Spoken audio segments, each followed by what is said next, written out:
Hello, welcome to finance YouTube channel. So మీరు చూస్తున్నారు, ఇది డైలీ టైం ఫ్రేమ్. ఇది 1 minute chart, Nifty and bank Nifty. Okay, so first నేను చేసిన trade గురించి డిస్కస్ చేద్దాం. Next important news with charts మనకి వెళ్ళిపోదాం అనమాట. ఓకే, సో ఓపెనింగ్ అవ్వగానే ఓకే, బ్యాంక్ నిఫ్టీ ఒక రెడ్ క్యాన్, దాని తర్వాత గ్రీన్ క్యాన్స్ పడుకుంటూ పైకి వెళ్ళింది. ఓకే, ఇక్కడ ఒకవేళ బై చేయాలి అనుకుంటే నాకు కాన్ఫిడెన్స్ ఉండదు బేసికలీ. ఓకే, ఎందుకంటే ఈ కొంచెం గ్యాప్ అప్ అయింది, అంటే లెవెల్ సపోర్ట్ తీసుకోకుండానే క్యాండిల్స్ ఫామ్ అయి పైకి వెళ్ళింది. ఇప్పుడు నిఫ్టీ చూస్తే 2 రెడ్ క్యాండిల్స్ పడి రివర్స్ అయి పైకి వెళ్తుంది. ఓకే, ఒకవేళ నేను ఇక్కడ బై చేస్తుంటే నిఫ్టీ ఇక్కడ సమ్వేర్ ఎగ్జిట్ అవ్వాలి నేను. ఓకే, ఇక్కడ సమ్వేర్ ఎగ్జిట్ అవ్వాలి ఎప్పుడైతే యూటర్న్ తీసుకుందో. ఆర్ఎల్స్ మనం ఇట్లా కూడా అనుకోవచ్చు. ఇప్పుడు ఈ లెవెల్ ఉంది కదా, ఇది నిన్నటి లెవెల్. ఓకే, ఇక్కడ కరెక్ట్ ఎగ్జాక్ట్ ఈ లెవెల్ నిన్నటి లెవెల్. ఇక్కడ రివర్స్ తీసుకుంది, ఇక్కడ ఎగ్జిట్ అయిపోవాలి, ఇక్కడ బై చేయాలి, ఇక్కడ ఎగ్జిట్ అయిపోవాలి. ఓకే, అది పర్ఫెక్ట్ ట్రేడ్ అనమాట బ్యాంక్ నిఫ్టీలో ట్రేడ్ చేస్తే. ఓకే, సో కానీ లేదు, నేను ఇక్కడ బై చేశాను, ఇంకా ఈ లెవెల్ పైన లెవెల్ కనిపిస్తుంది కదా, ఇక్కడ వరకు వెళ్తుంది మార్కెట్ అంటే ఇంకా మీరు ట్రాప్ అయిపోయారు. చూసారా, సైడ్ వేస్ అయిపోయింది మార్కెట్ కంప్లీట్గా. ఓకే, దాని తర్వాత కిందికి వెళ్ళింది, అక్కడే ఉంది. మీరు ఇంకా లాస్ అనమాట ఆప్షన్స్ ట్రేడ్ చేస్తే. ఓకే, సో అదే మీరు ఒక సెల్ ట్రేడ్ చేశారనుకోండి. ఓకే, సమ్వేర్ ఇంత క్యాండిల్స్ పడ్డది కదా, ఇక్కడ సెల్ ట్రేడ్ చేశారు అనుకోండి. ఇక్కడ సెల్ ట్రేడ్ చేసి ఈ లెవెల్ వరకు వెళ్తుందేమో అని మీరు ఊహించుకున్నారు అనుకోండి. లేదా ఇక్కడ సెల్ చేసిన మార్కెట్ అంతా సైడ్ వేస్ అయిపోయింది. ఈ లెవెల్ వరకు రీచ్ కాలేదు. మనం ఈ లెవెల్ రీచ్ అవుతుందని వెయిట్ చేస్తూ ఉంటాం. ఓకే, కానీ నిఫ్టీ చూసారా, ఇప్పుడు సెల్ చేస్తుంటే ఇక్కడ వరకు వచ్చింది, వెయిట్ చేసి మళ్ళీ పైకి వచ్చింది, కిందకి వచ్చింది, ఇంకా పైకి వెళ్ళిపోయింది, ఈ లెవెల్ హిట్ అయిపోయింది. అదే బ్యాంక్ నిఫ్టీ ఈ లెవెల్ హిట్ కాలేదు. ఓకే, సో మార్కెట్ మన పేషెన్స్ని టెస్ట్ చేసింది ఇవాళ. అండ్ మ్యాక్సిమం అందరు ట్రేడర్స్కి లాసే ఉంటాయి ఎక్కువ ఇవాళ. ఓకే, ఇది ఒక సైడ్ వే మ్యానిపులేటివ్ మార్కెట్ అనమాట. ఓకే, సో ఇలాంటి మార్కెట్లో మనం ట్రేడ్ చేస్తే మన క్యాపిటల్ గోవిందా, మన ప్రశాంతత గోవిందా. ఓకే, చూసారు కదా, ఇక్కడ బై చేస్తే తొందరగా ఇక్కడ ఎగ్జిట్ అయిపోవాలి, అంతే సింపుల్ ట్రేడ్. లేదు ఇంకా నేను పెద్ద టార్గెట్ కోసం వెయిట్ చేస్తానంటే బొక్క. లేదు నేను సెల్ చేసి ఈ లెవెల్ వరకు వస్తుందంటే రాలేదు, ఇక్కడే తిరుగుతుంది బొక్క. సో ఇది మార్కెట్ మనం మ్యానిపులేట్ చేసే విధానం అనమాట. చాలా జాగ్రత్తగా ఉండాలి. నెక్స్ట్ ఒక ఇంపార్టెంట్ న్యూస్ వచ్చేసరికి మళ్ళీ ట్రంప్ గోల పెట్టాడు. ఇంకా యుఎస్ శాంక్షన్స్ అయితే పెట్టింది ఇరాన్కి. ఓకే, సో ఈ శాంక్షన్స్ పెట్టడం అంటే యుఎస్ బ్లాకేట్ చేసింది ఇరానియన్ ఆయిల్కి. ఓకే, అంటే బేసికల్లీ యుఎస్ ఆ స్టేట్ ఆఫ్ హార్మోస్ ఎక్కడైతే ఉంటుందో అక్కడ వాళ్ళ ఎవరైతే సోల్జర్స్ ఉంటారో అక్కడ బ్లాక్ చేసేస్తుంది కంప్లీట్గా. సో ఇరాన్ ఆయిల్ ఎక్స్పోర్ట్ చేయలేదు. దీనివల్ల చైనా చాలా లాస్ అయితే వస్తుంది. 1.4 million barrels per day of cheap oil అయితే మిస్ అవుతుంది. దీనివల్ల ఇప్పుడు China middle east and Russian oil మీద డిపెండెంట్ అవ్వాల్సి వస్తుంది. సో మనకు తెలిసిందే కదా, ఇండియా మనకి రష్యా నుంచి ఇంపోర్ట్ చేసుకుంటున్నాం, అలాగే మిడిల్ ఈస్ట్ దగ్గర నుంచి కూడా ఇంపోర్ట్ చేసుకుంటున్నాం. ఇప్పుడు చైనా, మనం ఇండియా ఎప్పుడైతే ఇంపోర్ట్ చేసుకుంటున్నామో వీళ్ళతో, ఇప్పుడు చైనా మనకి కాంపిటీషన్ ఇస్తుంది అనమాట. So for the same oil tankers అనమాట. అండ్ ట్యాంకర్ రేట్స్ అయితే ఇప్పుడు ఇంక్రీజ్ అవ్వబోతున్నాయి, లైక్ ఈ క్రూడ్ ఆయిల్ రేట్స్ అనమాట. సో ఇప్పుడు ఇండియా ఇంకెక్కువ కాస్ట్ అయితే పెట్టాల్సి వస్తుంది. సో ఫ్రైట్ కాస్ట్ పర్ బ్యారెల్కి ఇంత కాస్ట్ అనేది ఇంక్రీజ్ అవుతుంది. సో మళ్ళీ ఇంపోర్ట్ బిల్ అయితే ఇంక్రీజ్ అవుతుంది ఇండియాది. అండ్ దీనివల్ల మళ్ళీ ఇన్ఫ్లేషన్ అయితే ఇంక్రీజ్ అవుతుంది అండ్ రూపీ యొక్క ప్రెషర్ పడుతుంది మళ్ళీ. అండ్ మీరు చూస్తారా, గోల్డ్ కూడా రివర్స్ ఇంక్రీజ్ అవ్వడం స్టార్ట్ అయింది. ఓకే, ఇండియా ఒక 36% ఆఫ్ ఆయిల్ అయితే రష్యా నుంచి తీసుకుంటుంది, రెస్ట్ ఫ్రమ్ మిడిల్ ఈస్ట్ అనమాట. ఇప్పుడు ఇంపాక్ట్ అయితే మనకి చాలా ఉంటుంది, మనకి కాస్ట్ అయితే ఇంక్రీజ్ అవుతుంది. అంటే మేజర్గా ఎలా అంటే ఫ్రైట్ కాస్ట్ ఇంక్రీజ్ అవుతుంది, దాన్ని క్రూడ్ ఆయిల్ కాస్ట్ అయితే ఇంక్రీజ్ అవుతుంది. అలాగే మనకి సేమ్ ట్యాంకర్స్ ఏవైతే వస్తున్నాయో అక్కడ బ్లాక్ అవుతుంది కదా, సో వేరే రీరూట్ తీసుకొని రావాలి. ఓకే, సో అలా చూసుకుంటే కాస్ట్ అనేది డిఫరెంట్గా ఇంక్రీజ్ అవుతుంది, ఎందుకంటే లాంగ్ జర్నీ అవుతుంది కాబట్టి like cost per barrel increase అవుతుంది. దీని ఇంపాక్ట్ అయితే హెచ్పిసిఎల్, బీపీసీఎల్, ఐఓసీఎల్ లాంటి ఆయిల్ కంపెనీస్కి అయితే డిఫరెంట్గా పడుతుంది. అండ్ రిలయన్స్ కంపెనీకి అయితే కొంచెం మిక్స్డ్ అనమాట, చెప్పలేము ఎలా ఇంపాక్ట్ అవుతుందో.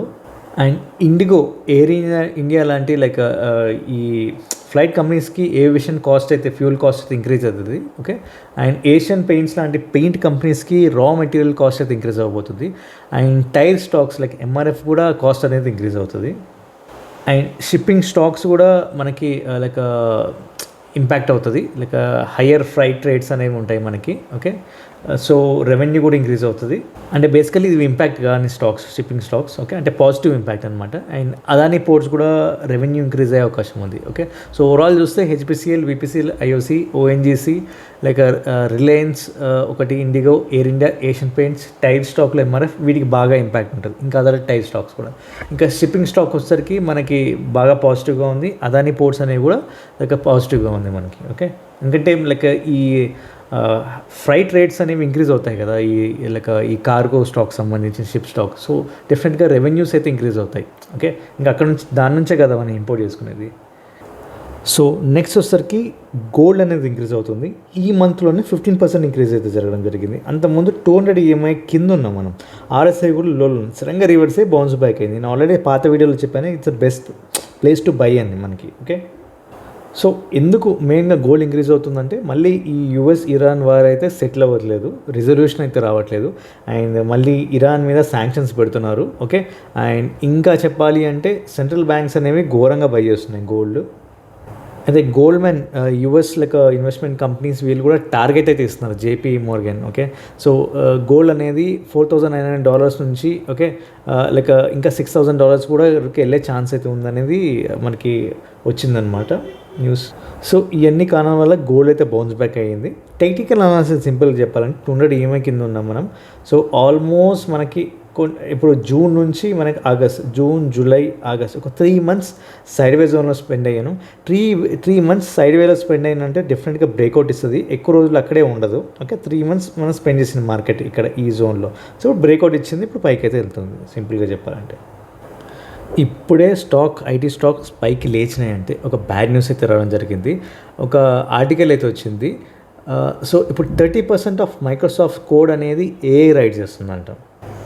2030 కల్లా 95% ఆఫ్ కోడ్ కూడా AI రాస్తుందని ఒక అంచనా ఇన్ 4 years అప్రాక్సిమేట్లీ.